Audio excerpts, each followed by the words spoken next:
పంచాయతీ ఎన్నికలు నేతలకు తంటాలు తెచ్చిపెట్టాయి. ఫోన్ మోగితే చాలు ఎమ్మెల్యేలతో పాటు నియోజకవర్గ నేతలు వణికిపోతున్నారు. స్పామ్ కాల్స్ వస్తే ఎలా అవాయిడ్ చేస్తామో అభ్యర్థుల కాల్స్ ని కూడా అదే తరహాలో ట్రీట్ చేస్తున్నారట. ఈ సర్పంచ్ ఎన్నికలు ఎప్పుడు అయిపోతారా దేవుడా అనుకుంటున్నారట.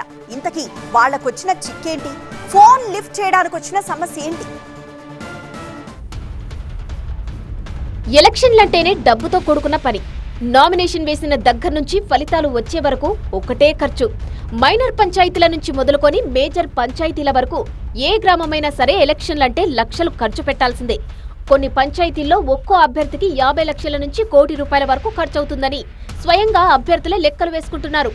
ఉమ్మడి కరీంనగర్ జిల్లా పంచాయతీల్లో ఖర్చు ఇంకాస్త ఎక్కువేనట. ఎన్నికల్లో పోటీ చేసే అభ్యర్థుల్లో చాలా వరకు ఎమ్మెల్యేలతో తిరిగేవాళ్లే. నియోజకవర్గ పార్టీ ఇన్ఛార్జీలకు సంబంధించిన అనుచరులే ఉంటారు. తమ నాయకుల ప్రోత్సాహంతోనే వాళ్లంతా బరిలోకి దిగుతుంటారు. ఇంతవరకు బాగానే ఉంది. క్యాంపెయిన్ చేయడానికి డబ్బులు ఎలా? ఇదే ఇప్పుడు అభ్యర్థుల్లో మొదలైన టెన్షన్. ఎన్నికల ఖర్చు కోసం అభ్యర్థులు తమ నేతలకు ఫోన్ల మీద ఫోన్లు చేస్తున్నారట. ఎమ్మెల్యేలకు లేక సెగ్మెంట్ ఇన్ఛార్జీలకు ఫోన్లు చేస్తున్నారట. అయితే చాలా మంది ఎమ్మెల్యేలు స్థానిక నేతల ఫోన్లు లిఫ్ట్ చేయడం లేదట.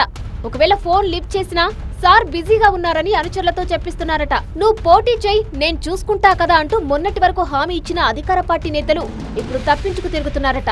అంతమందికి ఖర్చు భరించడం కుదరదని పరోక్షంగా చెబుతున్నారట. కొంతమంది నేతలైతే హైదరాబాద్ లోనే ఏదో పని ఉందని చెబుతున్నారు. కేవలం కాంగ్రెస్సే కాదు, బీఆర్ఎస్ నేతలది ఇదే సమస్య. అధికారం లేదు కదా, డబ్బులు ఎక్కడివంటూ సమాధానమిస్తున్నారట. 2-3 సార్లు ఫోన్ చేసినా లిఫ్ట్ చేయడం లేదట. ఇక బీజేపీలో కూడా అదే పరిస్థితి. సర్పంచ్ అభ్యర్థులు ఫోన్ చేస్తే అమ్మ బాబోయ్ ఈ ఫోన్ లిఫ్ట్ చేయొద్దు అంటూ అనుచరులతో చెబుతున్నారు. నేతలు దొరక్కపోతే వాళ్ళ అనుచరుల చుట్టూ అభ్యర్థులు తిరుగుతున్నారు. కానీ ఆశించిన స్పందన రాకపోవడంతో కాస్త నిరాశగా ఉన్నారు.